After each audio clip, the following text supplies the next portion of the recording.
Des puits fiables, une eau traitée et en quantité, le pari serait alors gagné.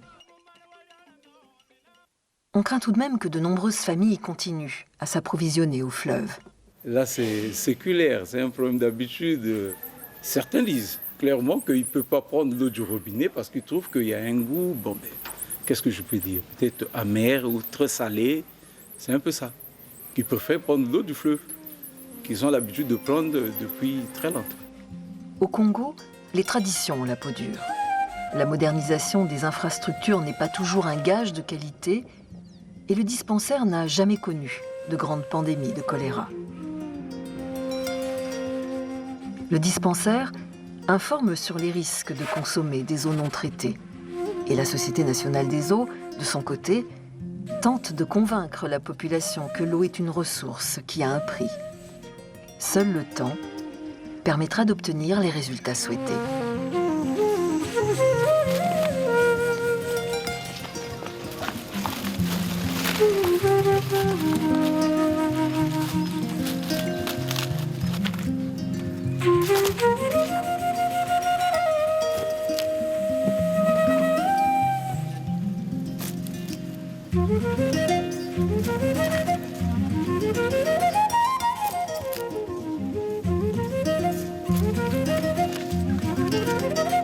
Moi, je suis le président de ce village.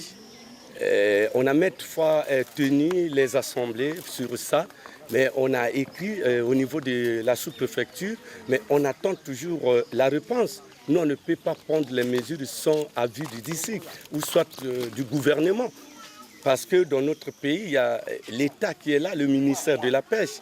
Et seul le ministère de la Pêche peut rédiger une constitution qui peut nous édifier pour ne pas pratiquer les pêches non acceptables dans notre région.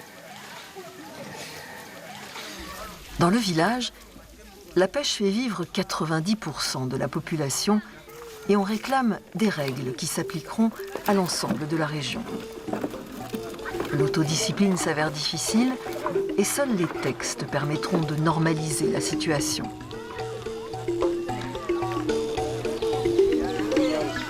Loin d'ici, à Brazzaville, on rédige ces lois futures. Mais l'éloignement rend difficile une vision claire du problème et ralentit les décisions. Les pêcheurs de la cuvette, eux, n'ont pas de temps à perdre. À l'ancienne ou pas, il faut tous les jours ramener du poisson.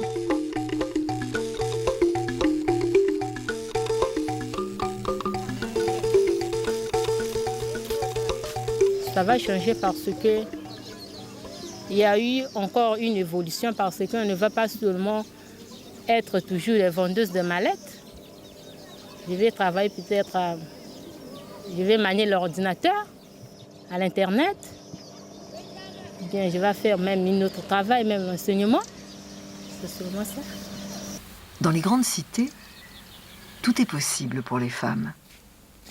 Dans les campagnes, le processus est plus lent, mais la lutte avec les hommes est engagée. On ne peut pas dire que les femmes vont diriger les hommes. Tous, on peut diriger. Tous, on peut diriger.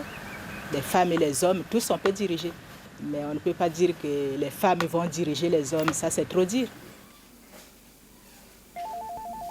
L'émancipation des femmes du Congo est en route.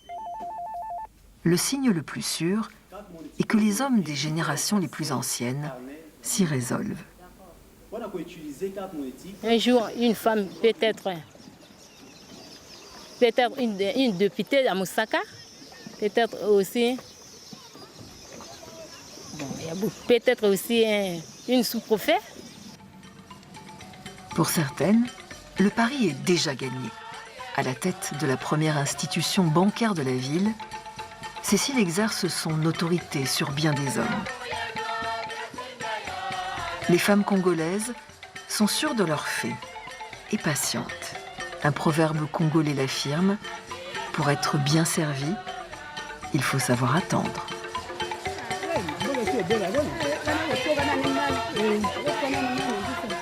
Brice, l'instituteur, regrette aussi que les villageois aient trop longtemps délaissé l'agriculture pour la pêche. La tendance semble à présent s'inverser. Si Bonga a connu la prospérité et si Brice est aussi confiant pour l'avenir de son village, c'est bien grâce à cette terre providentielle, si rare dans cette région marécageuse. Cet atout économique pourrait bien dans l'avenir modifier le destin du village. Je peux vous confirmer que quand l'électricité arrivera ici, le modernisme arrive ici, dans Bonga, je peux vous confirmer qu'il y aura, vous ne le verrez plus la forme que vous l'avez vue aujourd'hui ici. Vous allez voir peut-être le village va se largir, ça sera peut-être plus grand, 2 fois plus grand que Moussaka.